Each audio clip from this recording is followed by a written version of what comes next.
Acordei e a casa estava vazia. Meu filho e minha nora tinham vendido todos os meus móveis e viajado.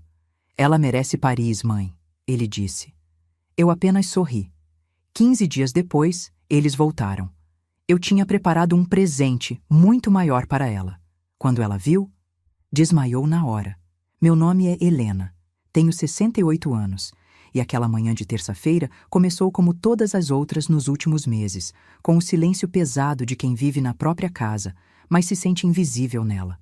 Abri os olhos devagar. A luz do sol entrava pela fresta da cortina do meu quarto, o único cômodo que ainda parecia meu. Estranhei não ouvir o barulho da cafeteira, nem o som irritante da televisão que Valentina deixava no último volume todas as manhãs. Nada, só silêncio.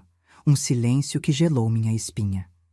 Levantei da cama com aquele peso nas costas que só quem passou dos 60 conhece. Calcei as pantufas gastas e caminhei até a porta do quarto. Abri devagar. O corredor estava escuro, esquisito. Normalmente Valentina já estava acordada, enchendo a casa com aquele perfume enjoativo dela e deixando suas coisas espalhadas por todo lado. Mas nada. Silêncio absoluto. Fui até a sala, e foi ali que meu coração despencou. A sala estava vazia, completamente vazia. O sofá onde meu falecido marido, Antônio, costumava sentar para ler jornal aos domingos, sumiu. A estante de jacarandá que herdei da minha avó, cheia de livros e fotos de família, sumiu. O tapete persa que compramos juntos em uma viagem a São Paulo há 30 anos, sumiu. Até o quadro da última ceia que sempre esteve pendurado na parede principal, sumiu. Minha respiração ficou presa na garganta. Corri para a cozinha, vazia. A mesa de madeira maciça onde criei meu filho Marcelo, onde ele fez lição de casa, onde comemoramos aniversários, sumiu. As cadeiras, o armário antigo, até os utensílios que estavam sobre a pia, tudo sumido. Meu peito começou a doer. Fui para a sala de jantar, o aparador de mogno, a cristaleira com as taças de cristal que ganhei no meu casamento, as cortinas de renda que bordei à mão, tudo, absolutamente tudo, sumido. Minhas pernas tremeram. Segurei na parede para não cair. Foi quando vi, em cima do parapeito da janela, a única coisa que restou naquela casa devastada, um pedaço de papel dobrado. Peguei com as mãos trêmulas. Abri. A letra era do Marcelo, meu filho, meu único filho. Mãe, precisávamos do dinheiro. A Valentina sempre sonhou em conhecer Paris. Ela merece. Vendemos os móveis. Não se preocupe, eram coisas velhas mesmo. Voltamos em 15 dias. Beijos. Li aquilo uma vez, 2, 3. Meu corpo inteiro começou a tremer. Não eram coisas velhas, era minha vida. Era a memória do homem que amei por 40 anos. Era o legado da minha avó. Era o piano de cauda que Antônio tocava nas noites de inverno. Era tudo que eu tinha de concreto do passado que construí. E eles venderam. Assim.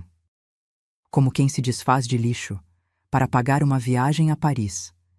Sentei no chão frio daquela sala vazia e pela primeira vez em muito tempo chorei sem conseguir parar.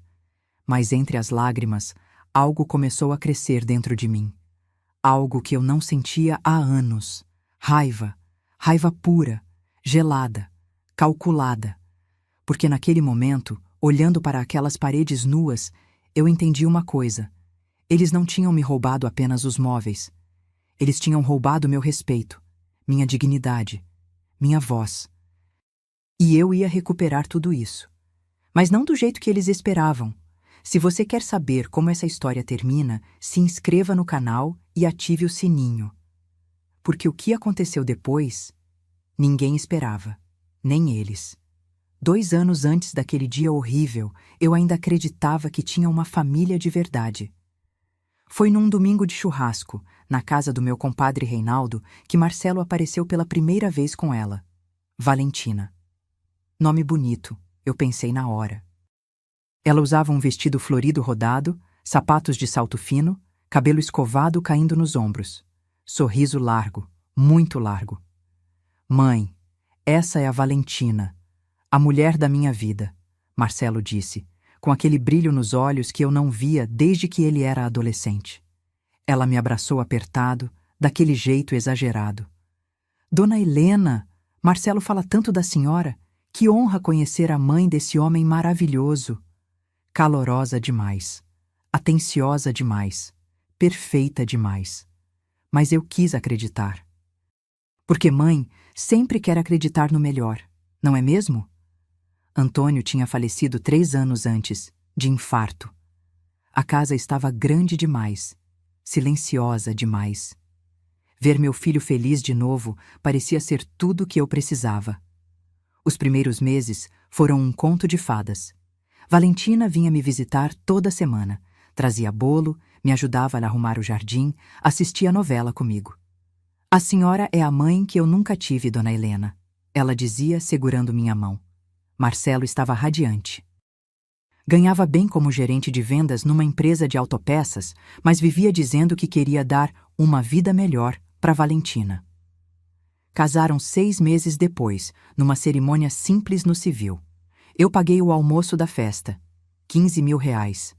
Não reclamei, era meu filho. Aí começaram os pedidos. Primeiro foi sutil. Dona Helena, a gente está pagando aluguel, mas é um sacrifício todo mês. A senhora não acha que seria mais fácil se a gente morasse aqui? Só até a gente juntar uma grana. Minha casa tinha 4 quartos. Eu dormia num. 2 estavam fechados desde que Antônio morreu. Parecia fazer sentido. Claro, meu filho, a casa é grande. Venham. Esse foi meu primeiro erro. Eles chegaram com 3 malas. Uma semana depois, eram 10 caixas. Um mês depois, a casa tinha mais coisas deles do que minhas. Valentina começou a organizar os ambientes. Dona Helena, esse sofá tá muito velho, né? Que tal a gente colocar ele no quartinho dos fundos e comprar um mais moderno para a sala? Eu hesitei. Aquele sofá era onde Antônio e eu assistíamos filmes aos sábados, mas Valentina sorria tanto, insistia com tanta doçura. É só para dar uma renovada, sogra. A senhora merece uma casa mais bonita. Aceitei. E o sofá foi para o canto. Depois foi a mesa da cozinha. Muito grande, ocupa espaço. Trocaram por uma menor. Depois as cortinas. Cor antiga, dona Helena. Vamos modernizar? Depois os quadros. Pesado demais para a parede. Cada peça minha sendo empurrada, escondida, substituída. E eu? Eu deixava. Porque não queria ser a sogra chata, a mãe intrometida, a velha teimosa. Até que um dia entrei na sala e não reconheci mais nada. Marcelo trabalhava cada vez mais. Saía cedo, voltava tarde. Quando eu tentava conversar com ele sobre as mudanças, ele suspirava, cansado. Mãe, a Valentina só quer ajudar. Você precisa entender que ela tem gosto moderno. Relaxa. Relaxar. Era sempre isso, relaxar. E os pedidos de dinheiro começaram. Dona Helena, o carro quebrou. A senhora pode emprestar 5.000? A gente devolve mês que vem. Nunca devolveram. Sogra, a Valentina precisa de um tratamento dentário urgente. 15.000. É saúde, né? Paguei. Nunca vi recibo. Mãe, a empresa está devendo salário. Você pode ajudar com 10.000 para a gente não passar aperto? Ajudei. Sempre ajudei. No total, ao longo daqueles 2 anos, emprestei R$ 35.000 que nunca voltaram. E a cada empréstimo, Valentina ficava mais à vontade, mais dona, mais poderosa. Comecei a ser tratada como visita na minha própria casa. Dona Helena, a senhora pode jantar no quarto hoje? É que vamos receber uns amigos aqui na sala. Ou, sogra, não mexa nas minhas coisas na cozinha, por favor. Meu quarto virou meu único território. O resto da casa pertencia a eles, até que chegou aquele pedido. O último. Mãe, Marcelo disse, sério, sentado na minha cama. Valentina estava na porta, de braços cruzados, observando. A gente precisa de uma grana. É importante, para investir num negócio. Quanto? Perguntei cansada. 20.000. Engoli seco. Marcelo, eu já emprestei muito. Vocês não devolveram nada ainda. Valentina suspirou alto. Marcelo desviou o olhar. Mãe, a gente sempre cuidou da senhora. A gente mora aqui, ajuda nas contas. Ajudava nas contas. Eu pagava água, luz, gás, internet, comida, tudo, mas não disse nada, porque já tinha aprendido. Minha voz não importava mais. Neguei os 20.000 e a casa ficou gelada. Uma semana depois, acordei naquela terça-feira. E eles tinham levado tudo. Ninguém acorda um dia e percebe que perdeu a própria casa. Isso acontece devagar. Tão devagar que quando você finalmente enxerga, já é tarde demais. Nos primeiros 3 meses depois que Marcelo e Valentina se mudaram para minha casa, eu ainda me sentia em casa. Tomava café na cozinha, assistia televisão na sala, regava minhas plantas no jardim. A vida seguia. Mas aí começaram as mudanças sutis. Valentina acordava antes de mim, sempre. E quando eu descia para tomar café, ela já estava lá, dona de tudo. Café do jeito dela, pão do jeito dela, até a disposição das xícaras no armário tinha mudado. Bom dia, sogra! Ah, desculpa, reorganizei aqui. É que estava muito bagunçado. Bagunçado. Minha cozinha, do jeito que organizei por 40 anos, era bagunçada para ela. Engoli seco. Sorri. Tudo bem, minha filha. Mas não estava tudo bem, porque no dia seguinte, quando fui pegar minha caneca preferida, aquela de porcelana branca com flores azuis que Antônio me deu no nosso aniversário de 20 anos, ela não estava lá. Valentina, você viu minha caneca? Ah, aquela velha? Tava rachada, joguei fora. Comprei uma nova para a senhora, olha, moderninha. Rachada?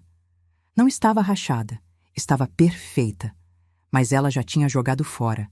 E não pediu minha opinião. Foi aí que percebi. Ela não estava ajudando. Ela estava tomando. Nas semanas seguintes, foi como assistir uma invasão em câmera lenta. Valentina redecorando só um cantinho da sala. Depois a sala inteira. Depois o corredor. Minhas almofadas bordadas à mão sumiram. Ah, sogra, doei para uma brechó. Tavam muito antigas. Antigas. Eu tinha feito aquilo com minhas próprias mãos. As cortinas de linho que herdei da minha mãe foram substituídas por persianas de plástico. Mais prático, dona Helena. Os tapetes que compramos em viagens foram enrolados e jogados no quartinho dos fundos. Juntam muita poeira.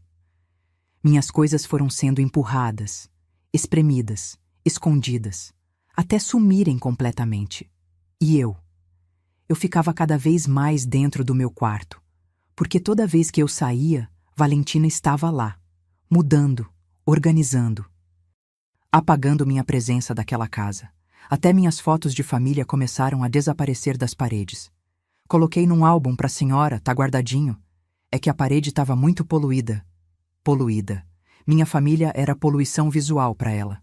Marcelo? Ah, Marcelo tinha virado um fantasma. Saía para trabalhar às 7 da manhã, voltava às 10 da noite. Jantava, tomava banho, dormia. Fim. Nos fins de semana, ficava grudado no celular ou saía com Valentina para resolver coisas. Quando eu tentava conversar com ele sobre as mudanças, ele me cortava com pressa. Mãe, a Valentina só quer ajudar. Você está sendo teimosa. Teimosa. Eu era teimosa porque queria minha casa do jeito que sempre foi. Comecei a me sentir pequena, apagada, como se eu fosse a intrusa, e os pedidos de dinheiro continuavam chegando, sempre com aquela vozinha doce de Valentina ou com Marcelo vindo todo sem jeito. Sogra, deixa eu te pedir uma coisa. É que tô precisando de um dinheiro para uns exames. Mãe, a gente tá apertado esse mês. Você pode ajudar com uns 3.000? E eu ajudava. Sempre. Porque mãe é assim, né? A gente sempre acha que tá ajudando o filho. Mas depois dos 35.000 emprestados e nunca devolvidos, percebi a verdade. Eu não estava ajudando. Estava sendo usada. Foi numa sexta-feira à noite que tudo ficou claro. Eu estava no meu quarto, lendo. Ouvi risadas vindas da sala. Valentina estava ao telefone com alguém. Deixei a porta entreaberta, sem querer espiar, mas a voz dela era alta demais. Não, filha, tá tudo no caminho certo. A velha é mole, dá tudo o que a gente pede. Ah, a casa? Praticamente já é nossa. Ela só dorme num quarto, o resto é tudo comandado por mim. Não, ela não vai fazer nada. É daquelas velhinhas que tem medo de ficar sozinha, entende? Marcelo é tudo para ela. Ela não vai arriscar perder o filho. Meu sangue gelou. Ouvi tudo, cada palavra, cada risada. E naquele momento, com as mãos tremendo segurando o livro, entendi que eu não era mais a dona daquela casa. Não era mais mãe respeitada. Não era mais nada. Eu era a velha mole que atrapalhava os planos deles. Fechei a porta devagar. Sentei na cama. Respirei fundo. E pela primeira vez em meses, senti algo diferente de tristeza. Senti vergonha. Vergonha de mim mesma. Por ter deixado chegar até ali. Por ter aceitado cada humilhação calada. Por ter acreditado que amor de mãe significava aceitar qualquer coisa. Mas junto com a vergonha, veio uma centelha de algo mais forte. Dignidade. Eu não ia mais ser a velha mole. Ainda não sabia como, mas ia reagir. Só precisava do empurrão certo. E ele veio 3 semanas depois, numa terça-feira de manhã, quando acordei e a casa estava vazia. Aquela terça-feira começou com um silêncio que parecia gritar. Não foi só a ausência de barulho, foi a ausência de vida. Sabe quando você sente que algo está errado antes mesmo de abrir os olhos? Foi assim. Levantei da cama com o coração já acelerado, calcei as pantufas, abri a porta do quarto, o corredor estava escuro, frio, nenhum cheiro de café, nenhum som de televisão. Nada. Marcelo? Chamei. Silêncio. Valentina?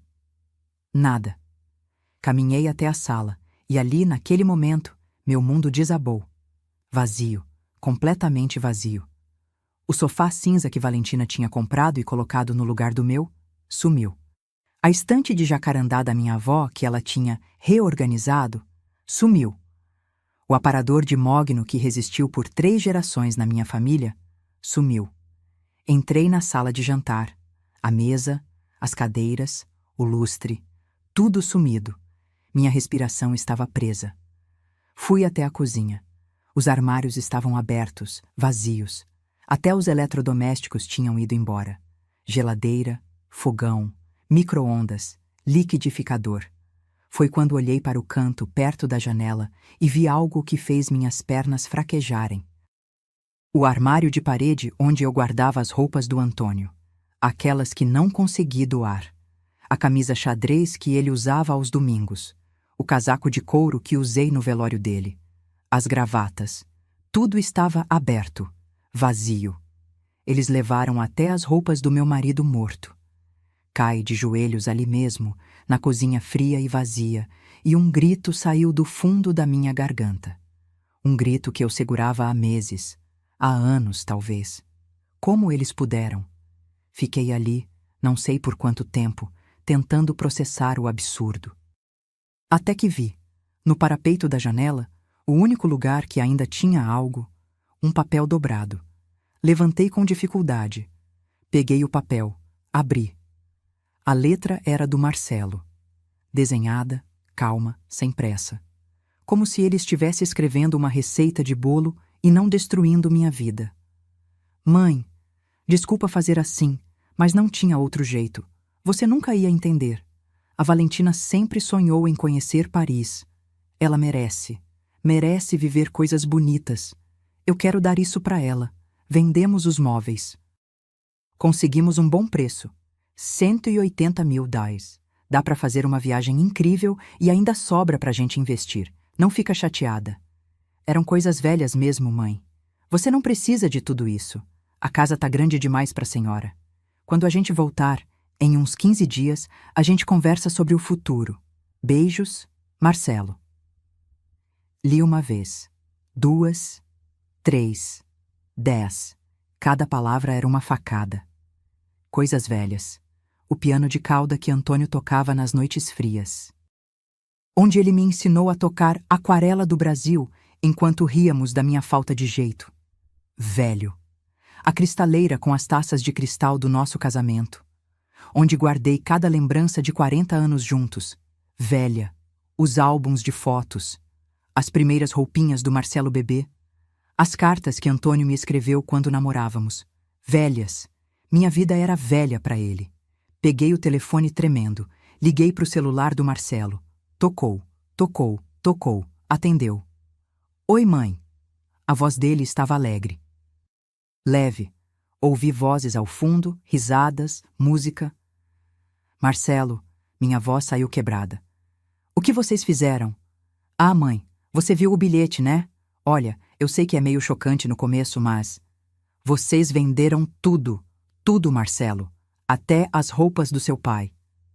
Silêncio do outro lado. Depois, um suspiro irritado. Mãe, não exagera. A gente vendeu os móveis. Móveis, mãe. Não é o fim do mundo. A senhora ainda tem a casa, tem seu quarto, tem onde dormir. Vocês não pediram minha permissão, não me avisaram. Marcelo, aquilo era minha vida. Era coisa velha, mãe, coisa que só junta pó. A Valentina tinha razão. A senhora tá presa no passado. A gente precisava desse dinheiro. E olha... Ele baixou a voz, como se estivesse falando com uma criança teimosa. A Valentina merece isso. Ela merece Paris. Ela merece coisa boa. Eu nunca pude dar nada para ela antes. E eu? Eu não mereço respeito? Outro silêncio. Mãe, para de drama. A gente volta em 2 semanas.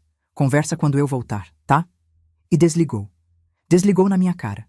Fiquei ali parada, segurando o telefone, olhando para aquela casa vazia, para as paredes nuas, para o chão frio. E algo dentro de mim quebrou. Não foi tristeza, não foi desespero, foi raiva, pura, gelada, profunda. Porque naquele momento eu entendi a verdade. Eles não me roubaram móveis, eles roubaram minha dignidade, minha história, meu direito de existir. E ainda achavam que eu ia aceitar calada. Que ia esperar eles voltarem de Paris, bronzeados e felizes, para conversar sobre o futuro. O futuro deles, nunca o meu. Sentei no chão vazio da sala, encostei a cabeça na parede, fechei os olhos e pensei, não vai ser assim. Marcelo achou que eu ia ficar aqui, chorando, esperando. Valentina achou que eu era a velha mole, que se deixa pisar. Mas eles erraram, porque eu tinha 15 dias. 15 dias para mostrar para eles quem eu realmente era. E quando eles voltassem... quando eles voltassem... A casa vazia não seria mais o meu problema. Seria o deles. Passei o resto daquela terça-feira sentada no chão frio da sala vazia. Não chorei mais. As lágrimas tinham secado, mas o vazio dentro do peito continuava. Olhava para as paredes nuas e tentava entender. Como deixei chegar até aqui? Quando o sol começou a se pôr, levantei com dificuldade. As pernas doíam. O corpo todo doía. Entrei no banheiro, lavei o rosto, olhei no espelho. A mulher que me encarava de volta parecia ter envelhecido 10 anos numa noite.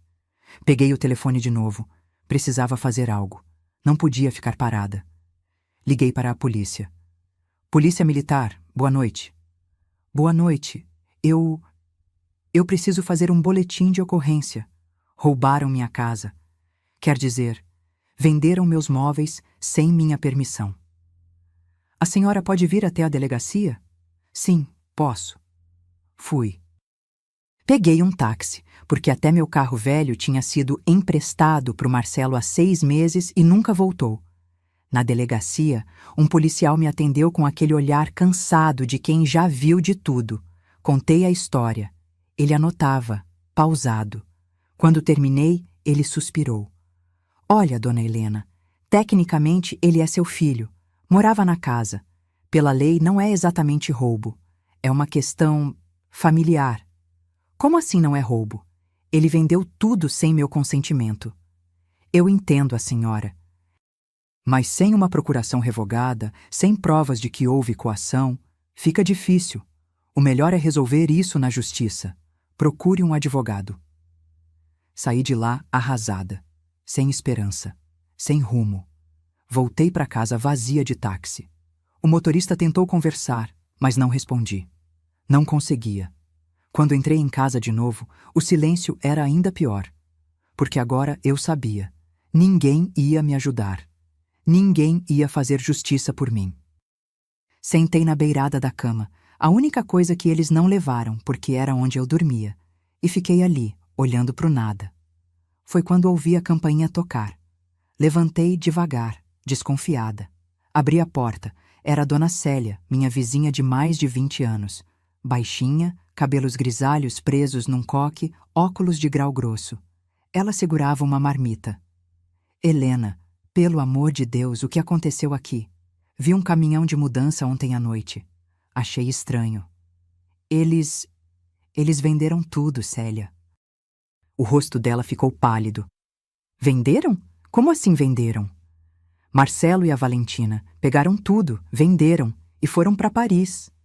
Dona Célia entrou sem pedir licença, olhou a casa vazia e colocou a mão na boca, chocada.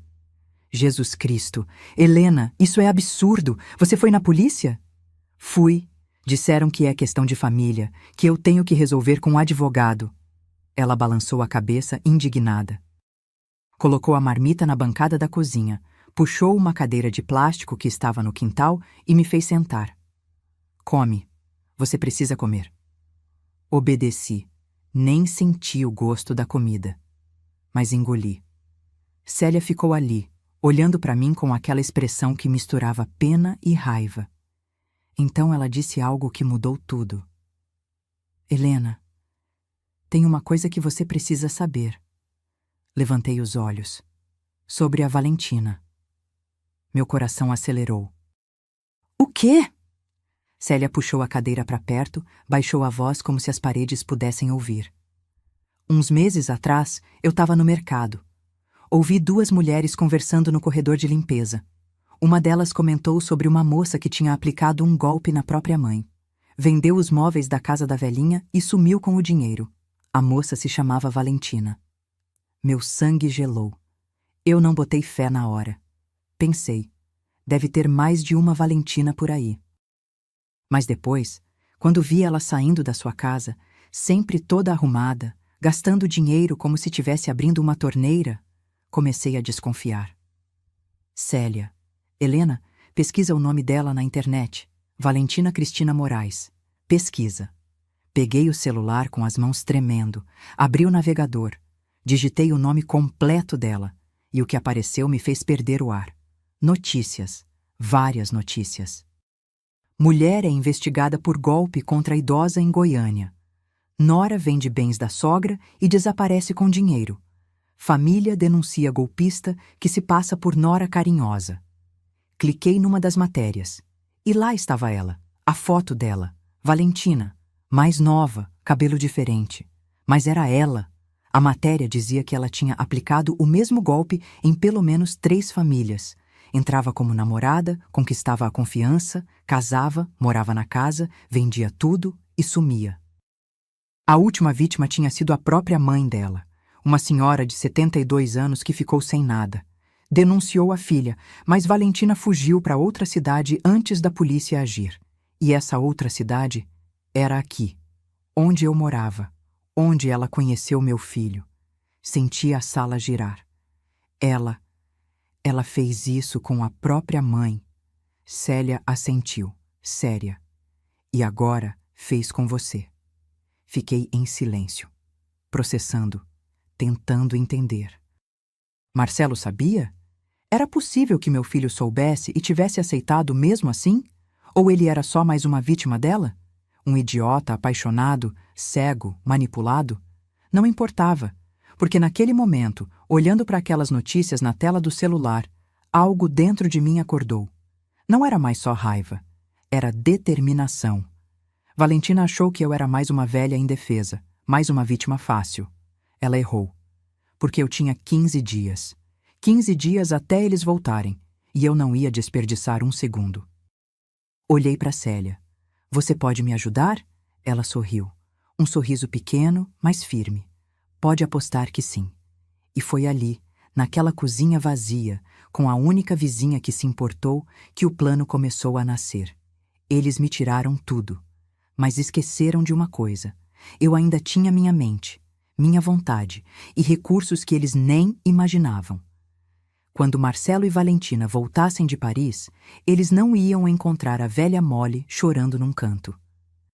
Iam encontrar uma mulher que tinha preparado o maior presente da vida deles. E esse presente ia doer. Muito. Na quarta-feira de manhã, acordei com um propósito que não sentia há anos. Não era mais raiva cega. Era clareza, frieza, estratégia. Tomei banho, me arrumei, passei batom pela primeira vez em meses. Olhei no espelho e disse para mim mesma: você tem 15 dias, use cada minuto. A primeira ligação foi para o Dr. Augusto Ferreira, um advogado que Antônio conhecia há décadas. Ele tinha ajudado com o inventário quando meu marido morreu. Era sério, competente, direto. Dona Helena, quanto tempo?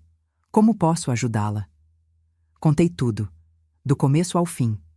A invasão silenciosa, os empréstimos, a venda dos móveis, a viagem para Paris. Ele ouvia em silêncio, só interrompendo para fazer perguntas pontuais. Quando terminei, ele suspirou fundo. Dona Helena, legalmente é complicado.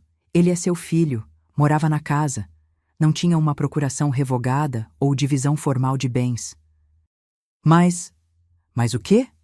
A casa está em nome de quem? Meu, só meu. Quando Antônio morreu, deixou tudo para mim. Marcelo nunca foi incluído na escritura. Silêncio do outro lado. Então, a casa é inteiramente sua. Nenhuma parte dela pertence ao Marcelo, correto? Sim. E você tem quanto de patrimônio além da casa? Respirei fundo. Era hora de revelar o que nem Marcelo sabia. Tenho uma conta poupança que Antônio deixou. Ele não colocou no inventário porque tinha aberto em sigilo, como reserva de emergência, 420 mil reais. Ouvi Dr. Augusto prender a respiração. Dona Helena, seu filho sabe disso? Não, nunca contei. Antônio fez questão de deixar separado justamente para eu ter segurança. Ele sempre disse: Helena, se um dia você precisar recomeçar, use isso. Entendi. E quanto vale a casa hoje no mercado? A última avaliação, há 2 anos, foi 800 mil, mas o bairro valorizou. Deve estar perto de 890 mil. Silêncio novamente. Depois, Dr. Augusto disse pausado: Dona Helena, eu vou ser direto com a senhora. Legalmente, processar o Marcelo pela venda dos móveis vai ser longo, caro e desgastante. Pode levar anos. E no fim, mesmo que ganhe, ele provavelmente não tem como devolver o dinheiro. Ele gastou tudo em Paris. Meu coração apertou. Então não tem o que fazer? Eu não disse isso. Como assim? A casa é sua, totalmente sua. E a senhora tem recursos, então a minha sugestão é diferente. Estou ouvindo. Venda a casa, imediatamente, antes deles voltarem. Mude-se, compre algo menor, confortável, só para a senhora, e proteja o dinheiro que sobrar de forma que eles nunca possam tocar, nem na justiça. Fiquei em silêncio. E quanto ao testamento? Ele continuou. A senhora tem um? Tenho, mas está velho, deixa tudo para o Marcelo. Então vamos fazer outro, urgente, deserdando ele. E vou incluir cláusulas de proteção para que ele não possa contestar. Posso fazer isso? Pode, principalmente se documentarmos o que ele fez, as vendas, a falta de autorização, o abandono. Vou preparar tudo. Meu coração batia rápido. Aquilo era real. Eu podia fazer isso. Doutor Augusto, quanto tempo leva para vender uma casa? Depende. Com preço bom e comprador à vista, 1 semana, 10 dias no máximo. Então vamos começar agora. A senhora tem certeza?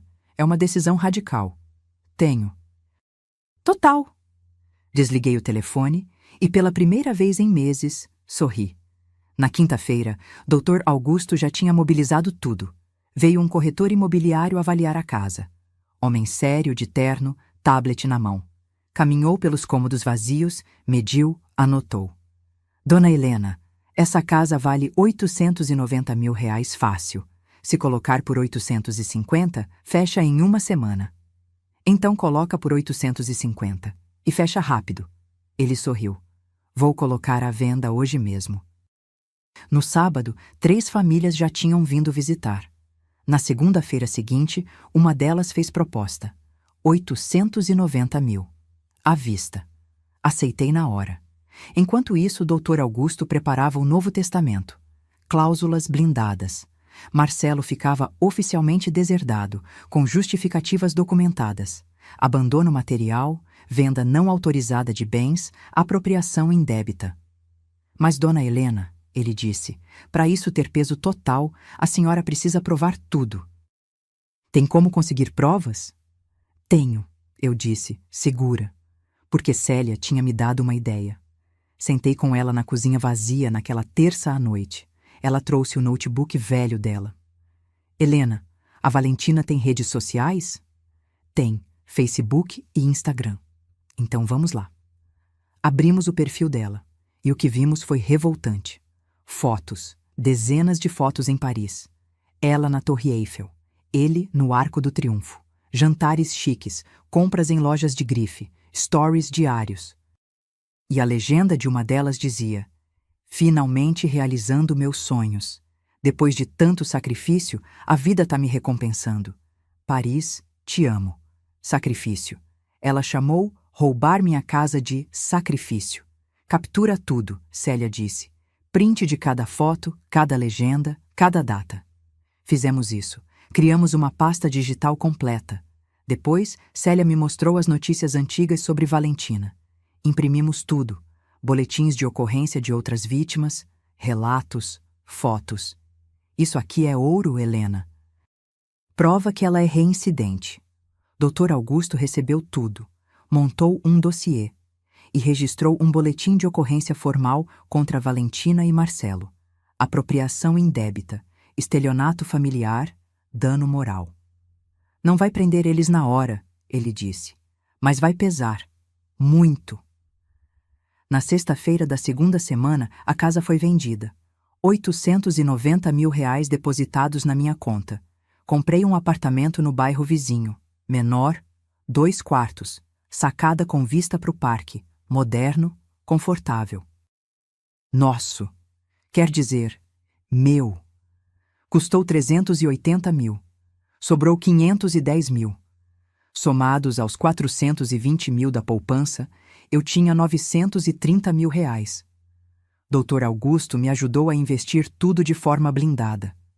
Aplicações em meu nome, com cláusulas que impediam qualquer tentativa de penhora ou divisão forçada. Nem se ele processar por abandono afetivo, consegue tocar nisso, Dr. Augusto garantiu. Nos últimos 3 dias antes deles voltarem, me mudei. Móveis novos. Simples, mas bonitos. Sofá de linho bege, mesa de janela redonda, prateleiras cheias de livros novos, quadros que eu escolhi, tudo novo, tudo meu.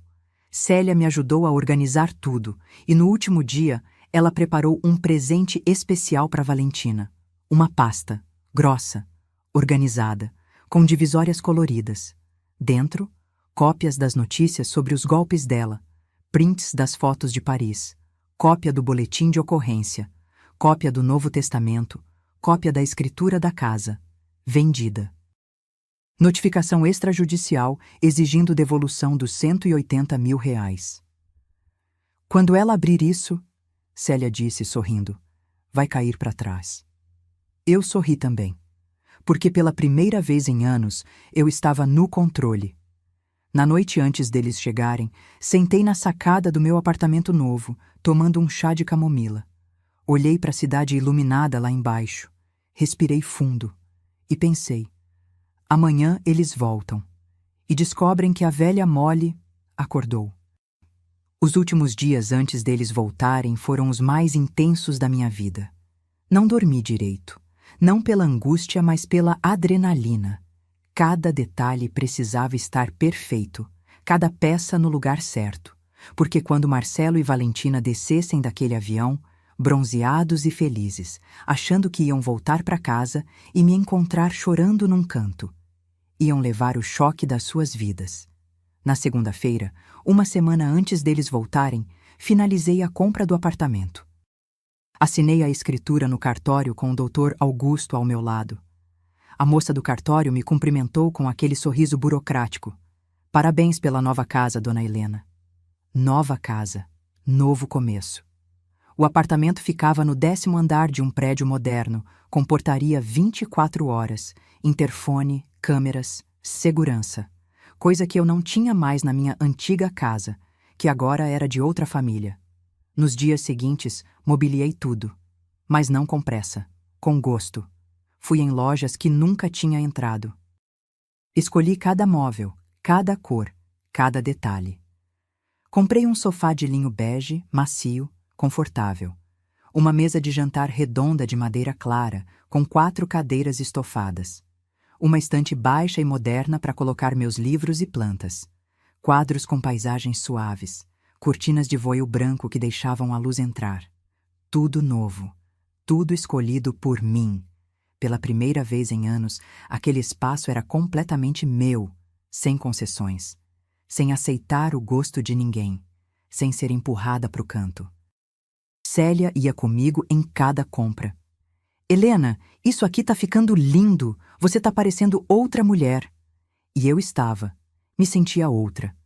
Até comprei roupas novas, nada extravagante, mas calças boas, blusas de qualidade, um sapato confortável.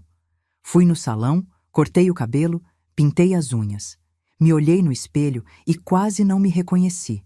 A mulher que me encarava de volta tinha postura, tinha brilho nos olhos. Não era mais a velha Molly. Na quarta-feira, Dr. Augusto me ligou. Dona Helena, o Novo Testamento tá pronto. Pode vir assinar. Fui até o escritório dele. Um prédio antigo no centro, com aquele cheiro de papel velho e café forte.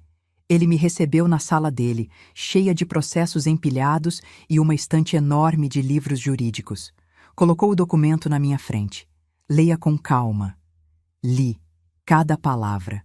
O testamento era claro, direto.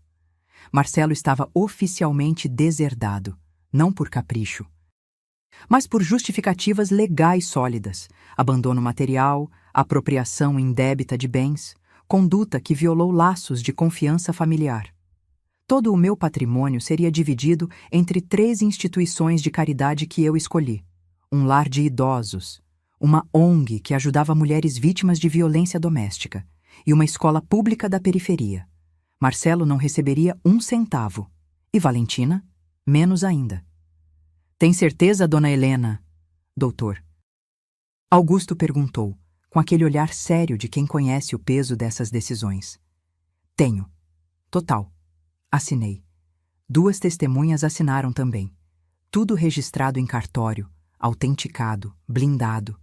Saí de lá com uma sensação estranha no peito. Não era tristeza. Era alívio. Como se um peso gigante tivesse saído dos meus ombros. Na sexta-feira, faltando 3 dias para eles voltarem, Célia e eu preparamos o presente. Sentamos na mesa da minha cozinha nova, cheirando a móveis novos e tinta fresca, com pilhas de documentos ao redor. Vamos organizar isso como se fosse um processo judicial, Célia disse, ajeitando os óculos.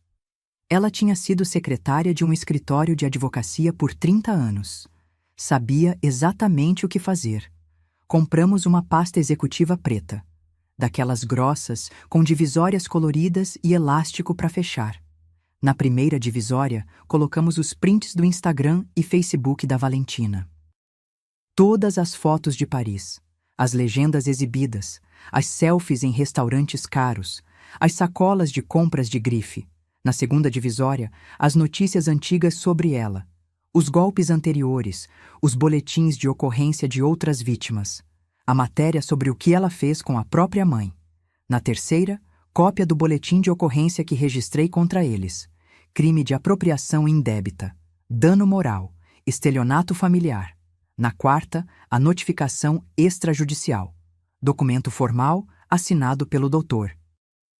Augusto, exigindo a devolução dos R$ 180 mil que conseguiram com a venda dos meus móveis, com prazo de 15 dias, juros, correção, tudo. Na quinta divisória, cópia da escritura da casa antiga, com um carimbo enorme em vermelho escrito, vendida.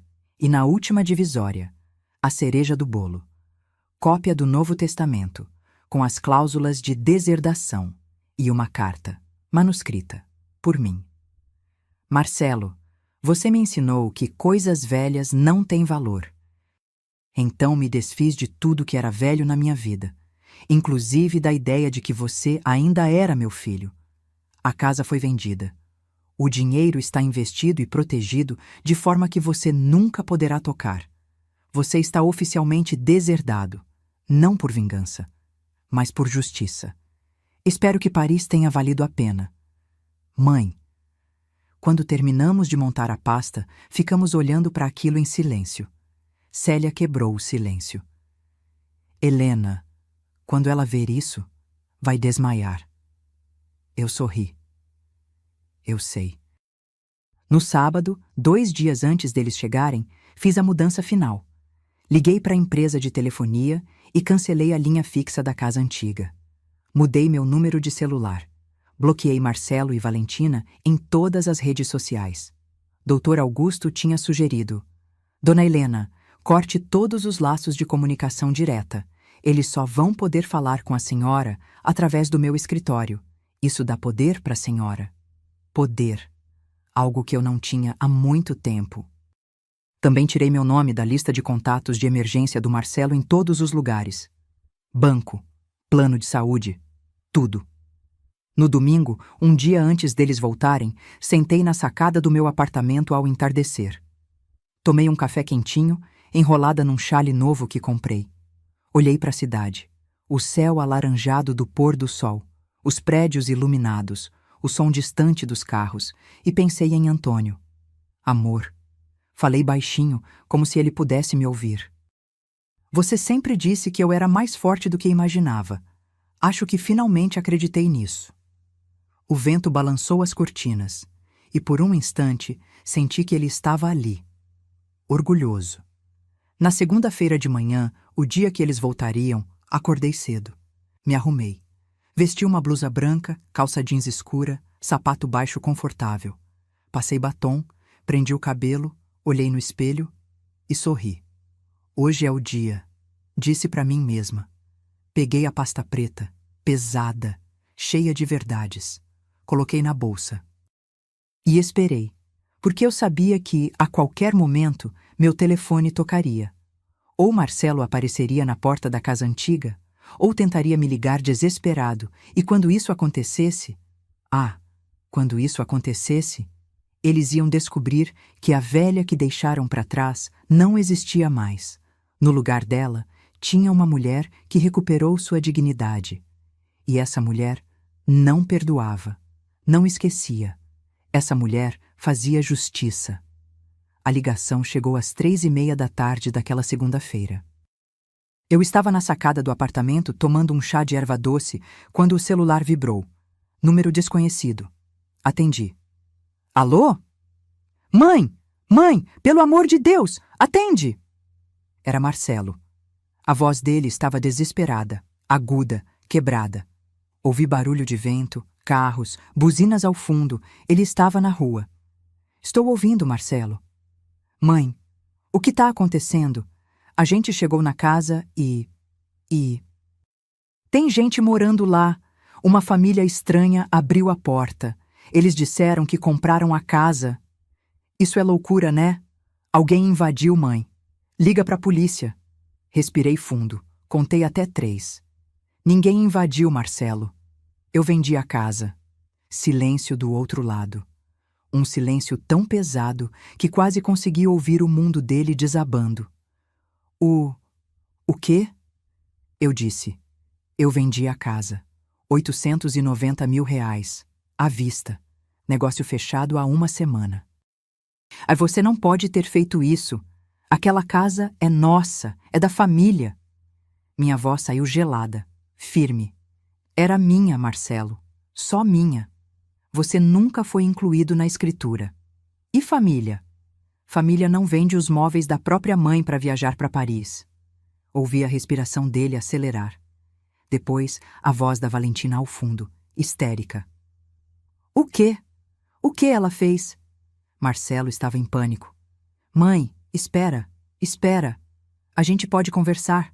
Foi um erro, tá? A gente não pensou direito, mas você não pode vender a casa. Onde a gente vai morar? Isso não é mais problema meu. Como assim não é seu problema? Eu sou seu filho. E eu era sua mãe. Mas você me tratou como lixo. Valentina arrancou o telefone dele. A voz dela entrou na ligação, gritando. Dona Helena, a senhora tá louca. A senhora não pode fazer isso com a gente. A gente tem direitos. Direitos? Respondi, com uma calma que até me assustou. Vocês têm direito de devolver os 180 mil reais que roubaram de mim. O resto não tem direito a nada. A senhora vai se arrepender disso. A gente vai processar. A gente vai... Desliguei. Bloqueei o número. Minha mão não tremeu. Meu coração não acelerou. Eu estava em paz. 15 minutos depois, a campainha do apartamento tocou. Olhei pelo olho mágico. Era eles. Marcelo, de mochila nas costas, rosto vermelho de tanto chorar ou gritar, não sei.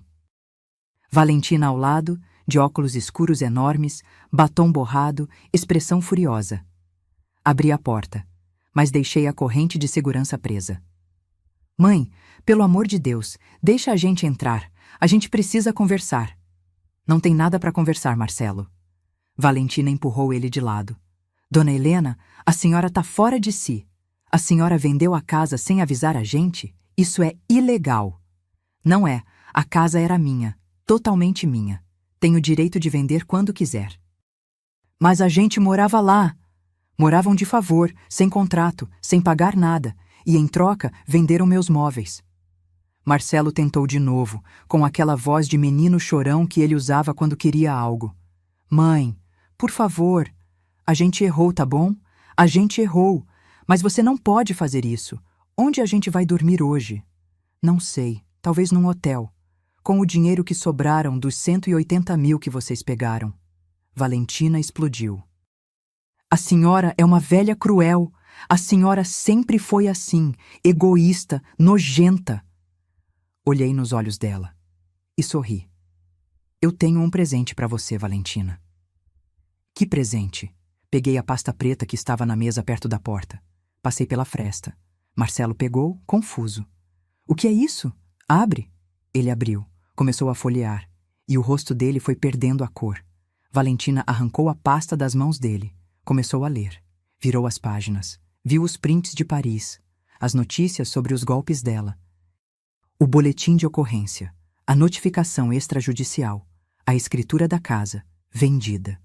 E quando chegou na última divisória, quando viu a cópia do testamento, ela ficou branca, completamente branca. Isso não pode ser verdade. É. E está registrado em cartório. Você tem 15 dias para devolver os 180 mil reais. Senão, vou entrar com processo criminal, apropriação indébita, estelionato, dano moral. Pode dar de 3 a 5 anos de prisão. Valentina começou a tremer. As pernas dela fraquejaram. E então, ela desmaiou. Caiu no corredor do prédio de costas, batendo a cabeça no chão. Marcelo gritou. Valentina! Valentina! Eu não me movi. Fiquei ali, parada, olhando. Um vizinho saiu do apartamento ao lado, assustado.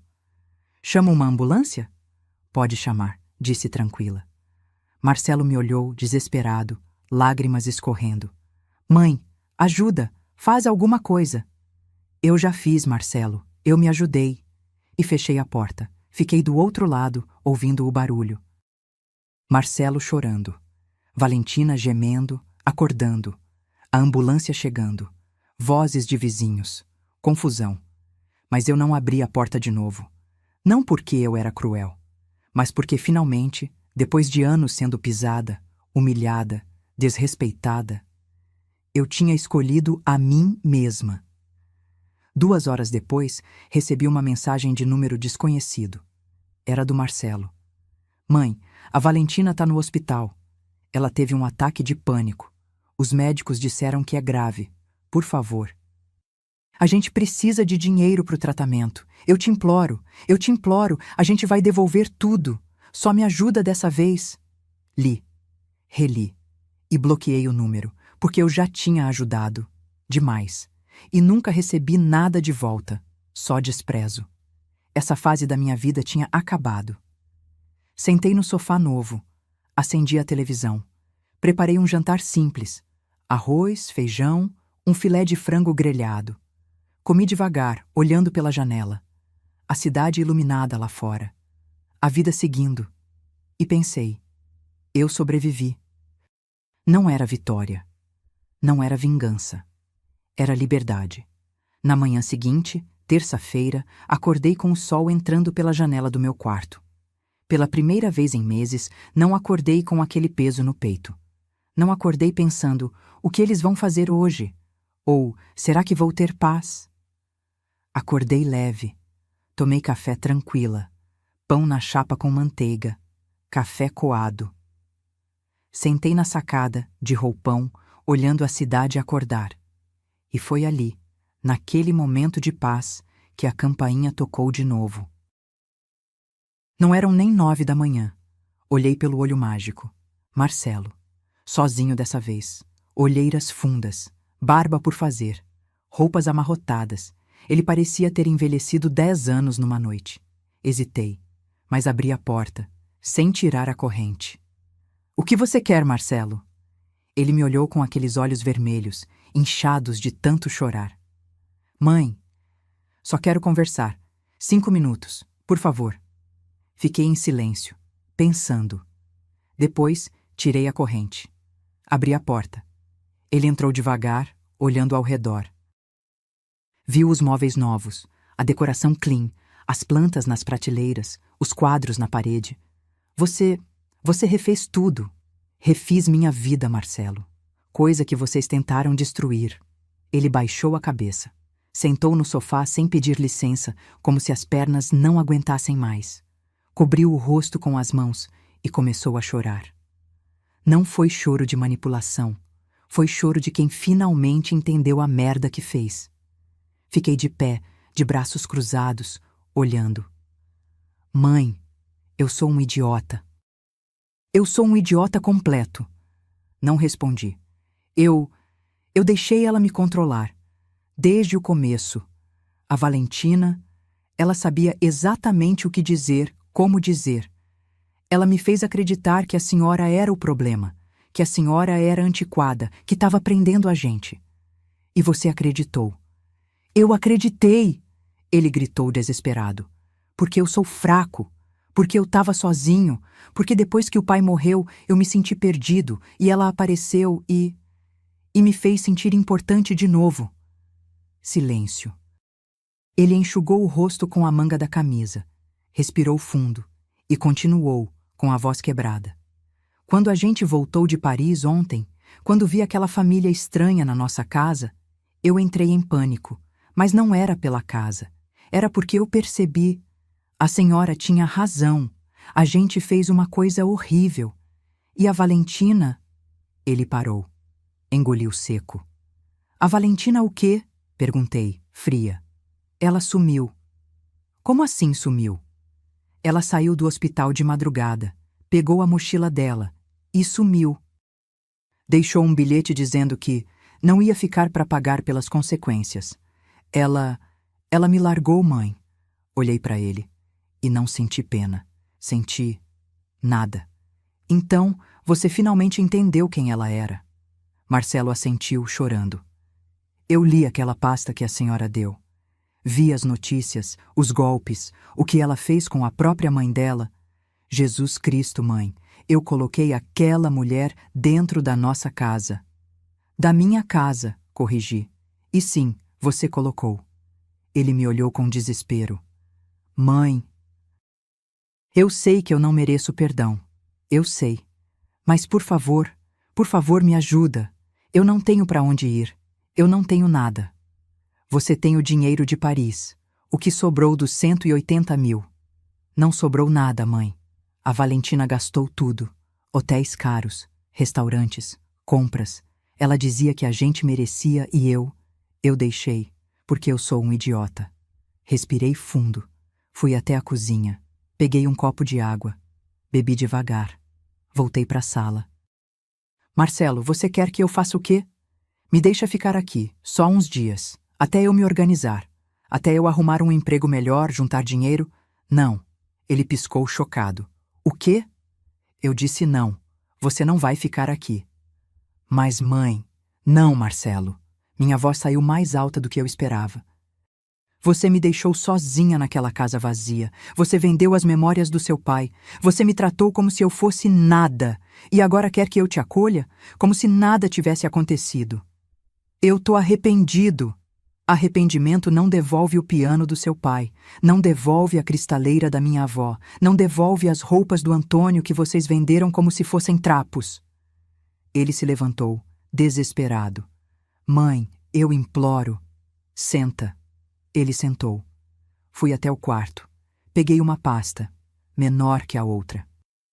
Voltei para a sala. Coloquei na mesa de centro na frente dele. O que é isso? Abre. Ele abriu. Dentro tinha uma cópia do Novo Testamento, a carta manuscrita que escrevi. E mais uma coisa, um documento do Dr. Augusto. Você tá deserdado, Marcelo. Oficial, registrado, irreversível. Quando eu morrer, você não vai receber nada, nem um centavo, nem essa colher de café, nada. O rosto dele se desfez. Mãe. E tem mais. Tem uma notificação extrajudicial exigindo devolução dos 180 mil. Se você não pagar em 15 dias, eu processo. Criminal. Você vai responder por apropriação indébita. Pode dar cadeia.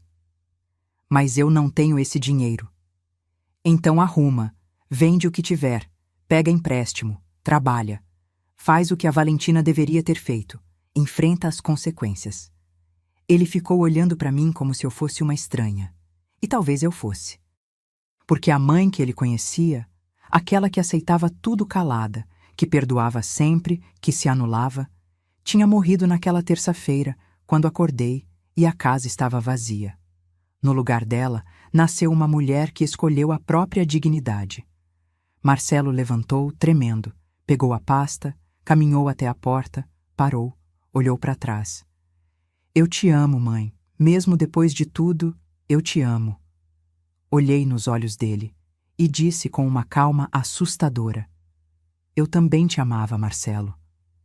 Mas amor não é permitir abuso. Amor não é aceitar desrespeito. E você me ensinou isso da pior forma possível. Ele abriu a porta, saiu. E eu fechei. Não tranquei na hora. Fiquei ali, parada, ouvindo os passos dele se afastarem pelo corredor. Ouvi o elevador abrir, fechar, descer. E então, silêncio. Tranquei a porta. Voltei para a sacada, sentei, olhei para a cidade e chorei. Mas não era choro de dor, era choro de alívio, porque pela primeira vez na vida eu tinha colocado limites, tinha dito não, tinha escolhido a mim. E isso era liberdade. 3 meses se passaram desde aquele dia. 3 meses de silêncio, de paz, de reconstrução. Marcelo tentou me ligar mais algumas vezes, sempre de números diferentes.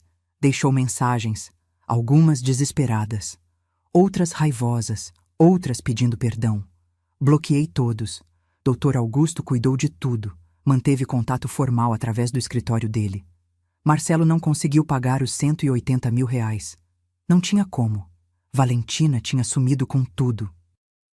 Entramos com o processo criminal. Ele foi indiciado por apropriação indébita. O juiz determinou que ele pagasse em parcelas mensais, sob pena de prisão. R$ 2.500 por mês durante 6 anos. Não era o valor total, mas era justiça. Quanto a Valentina? Essa história teve um final que nem eu imaginava. 1 mês depois de tudo, Dr. Augusto me ligou. Dona Helena, tem novidades sobre a Valentina? O quê? A polícia de Goiânia prendeu ela. Tentou aplicar o mesmo golpe em outra família, mas dessa vez a vítima conhecia o histórico dela. Denunciou na hora. Ela foi pega em flagrante. Meu coração acelerou. E agora? Agora ela vai responder por todos os crimes anteriores, incluindo o que fez com a senhora. Estou juntando seu processo ao da acusação. Ela pode pegar de 5 a 8 anos de prisão. Desliguei o telefone e fiquei olhando para a parede. Valentina, a mulher que entrou na minha casa com sorrisos falsos e planos diabólicos, estava presa. Não foi vingança minha. Foi a própria ganância dela que a destruiu. Justiça poética. A vida seguiu. Devagar, mas seguiu. Comecei a frequentar um grupo de convivência para idosos no centro comunitário perto do prédio. Conheci outras mulheres. Dona Célia ia comigo. Fazíamos artesanato, dançávamos forró, jogávamos dominó. Rimos muito. Descobri que eu tinha uma vida além de ser mãe do Marcelo ou viúva do Antônio. Eu era Helena, e Helena tinha voz, tinha gosto próprio, tinha vontade. Fiz amizades de verdade, mulheres que, como eu, tinham sobrevivido a dores profundas. Algumas tinham perdido maridos, outras, filhos. Outras tinham sido traídas, abandonadas, desrespeitadas, mas todas estavam ali, de pé, reconstruindo, e isso me dava força. 6 meses depois daquele dia terrível, recebi uma carta. Era de Marcelo, manuscrita. Em papel de caderno simples, a letra trêmula. Hesitei antes de abrir, mas abri. Mãe, eu sei que não tenho direito de pedir nada. Eu sei que estraguei tudo. Mas preciso que a senhora saiba. Eu aprendi. Estou morando num quarto alugado na periferia. Trabalho como motorista de aplicativo. Pago as parcelas do processo em dia. É pouco. É justo. Acordo todo dia lembrando do que fiz, da dor que causei. E não tem um dia que eu não me arrependa. Não estou pedindo perdão. Não mereço.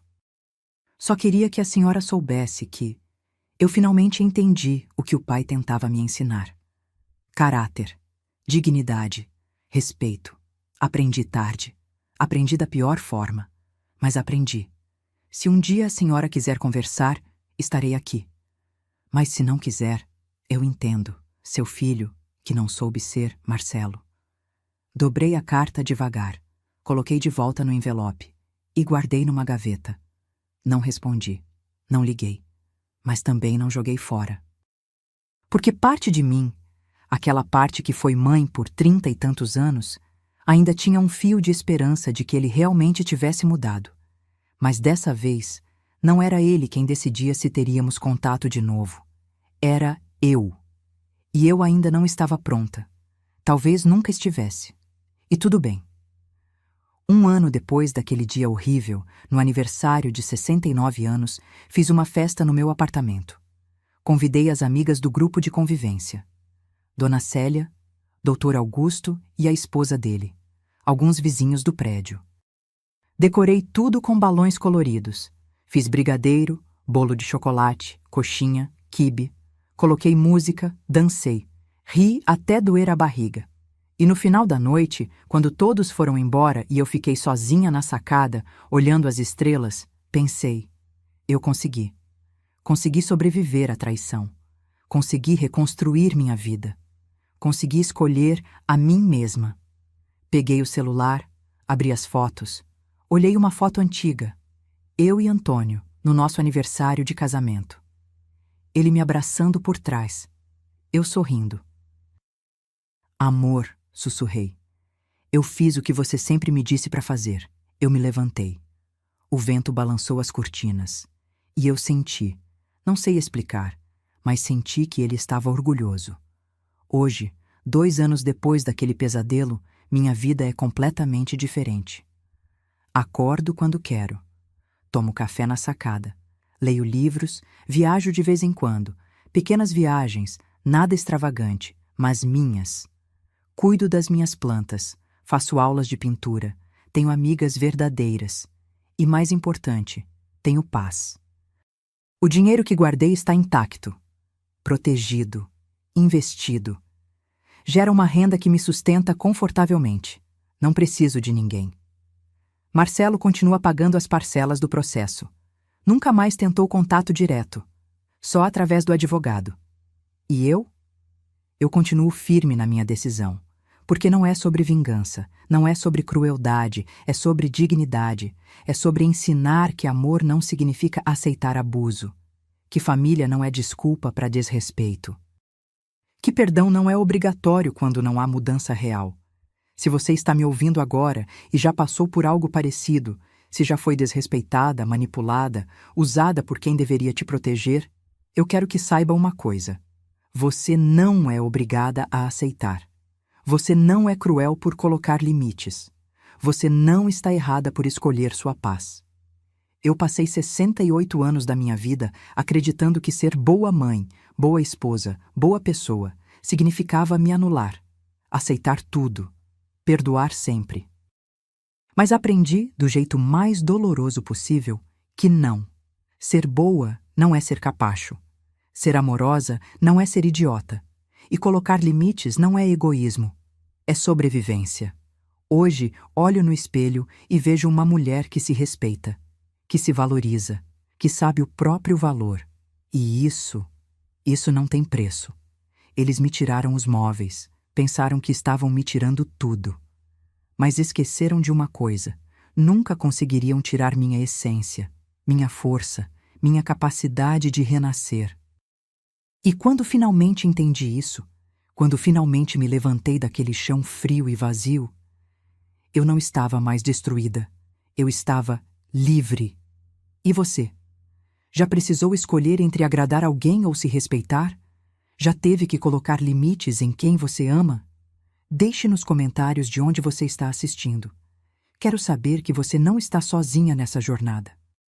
Se essa história tocou seu coração, se você sentiu cada palavra como se fosse sua, deixe seu like, se inscreva no canal e compartilhe com alguém que precise ouvir isso. Porque histórias como essa não são só minhas. São de todas nós que, um dia, precisamos escolher entre afundar ou voar. E eu escolhi voar. Meu nome é Helena. Tenho 70 anos. E essa é a história de como aprendi que nunca é tarde para recomeçar.